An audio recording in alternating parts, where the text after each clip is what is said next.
So this is a video about how to develop and work on power without having to actually use the Olympic lifts, which I think are used an awful lot by a lot of people. That might not be necessary. So if you start off with just a simple vertical jump, that's just squat down a little bit, jump as high as you can.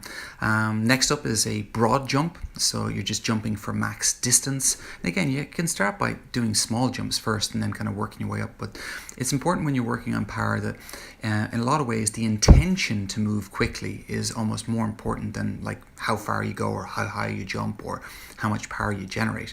So really try and work on intending to move fast and intending to be powerful. It makes a huge difference in all of this.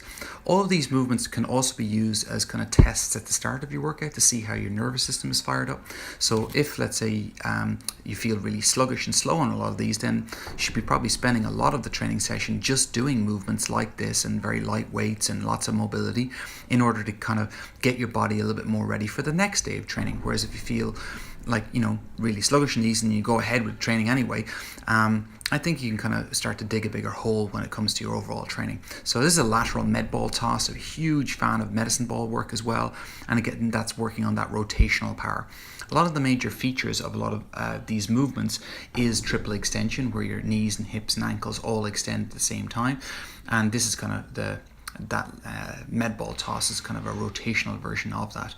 Now we have like a kneeling power jump, and I'm just doing it up onto little bumper plates as well, just to emphasize a little bit of height there as well. So again, it's knees, hips, ankles all extending at the same time, and that helps to teach our body to develop power. I'm bloody old and I still do these. I'm 41.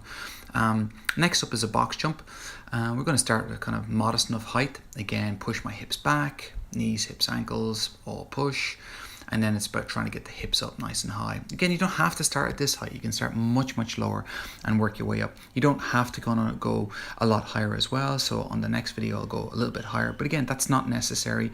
You can go just as high as you can. And a simple way to work on jumping or bounding movements to start with for just regular folk is just skipping. Skipping is like a plyometric leaping, bounding movement that I think can be done by an awful lot of people very easily. So this applies to all people, all ages, all abilities. A lot of these movements can be done as single leg variants as well. Obviously the height would massively change then. Next up then, we have a kettlebell swing. So again, you'll see the same features. The hips move back, then the knees, hips, ankles all extend at the same time in order to generate that power, and that power generally comes from the hips a lot of the time. So I'm really using the hips to drive that weight up, not so much the arms.